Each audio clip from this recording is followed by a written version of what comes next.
দোগাছিয়া জনকল্যাণ সমিতি পরিচালিত ফুটবল একাডেমির উদ্যোগে অনুষ্ঠিত হলো দুদিন ব্যাপী ফুটবল টুর্নামেন্ট।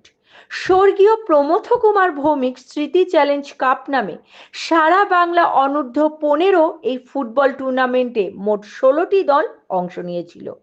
ক্লাবের সম্পাদক প্রদীপ ভৌমিক বলেন, ৭৮ বছরের পুরনো এই ক্লাবটি হলো দোগাছিয়া অঞ্চলের সবথেকে প্রাচীন ক্লাব।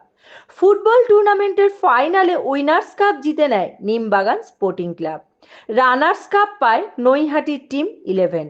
দেখে নেব এই কালের সেই বিশেষ প্রতিবেদন।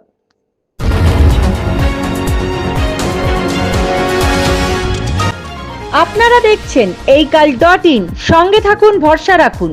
জনকল্যাণ সমিতির ফুটবল একাডেমি। দেখুন, আমরা ফুটবল খেলি বা খেলেছি বসিরহাটের এক প্রত্যন্ত গ্রাম, সেখানকার এক নিউবাণী সংঘ বলে একটা ফুটবল ক্লাব ছিল, তার একাডেমি ছিল বলে আজ আমরা ফুটবল খেলতে পেরেছি।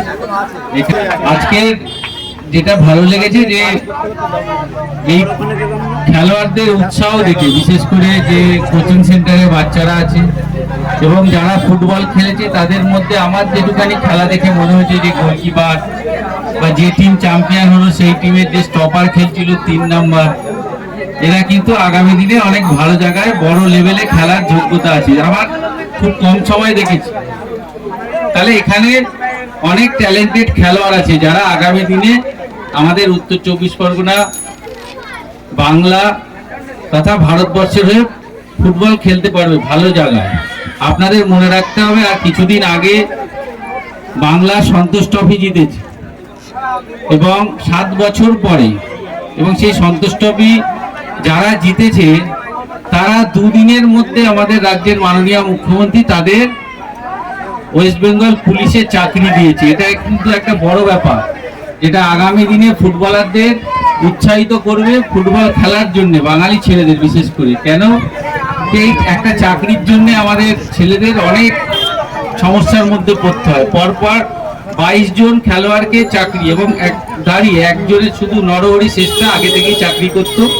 21 জন খেলোয়াড় কিন্তু চাকরি পেয়ে গেছে, তাদের মধ্যে 3 জন প্লেয়ার এর মধ্যে মোহামেডান স্পোর্টিং ক্লাবে সাইন করেছে। তারা তো আমরা দেখছি আমার সাথেই থাকে, তারা মেডিকেল হয়ে গেল, জয়েনও প্রায় 1-2 দিনের মধ্যে তাদের জয়েন হবে। তার মানে উৎসাহিত হতে হবে এই বাংলার ছেলেরা। এখানে অনেকগুলো ভালো প্লেয়ার, তারা আগামী দিনে ভালো খেলতে পারে। কোচিং সেন্টার যারা চালাচ্ছেন তাদেরকে আমি ধন্যবাদ দেব।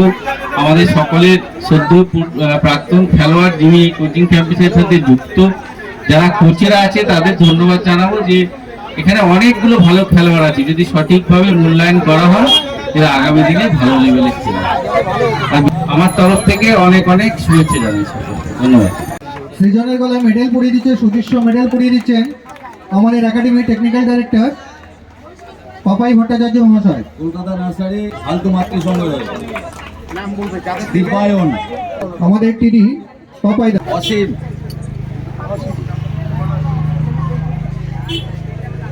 প্রদীপ সাহা, আয়ুষ্মান সাহা।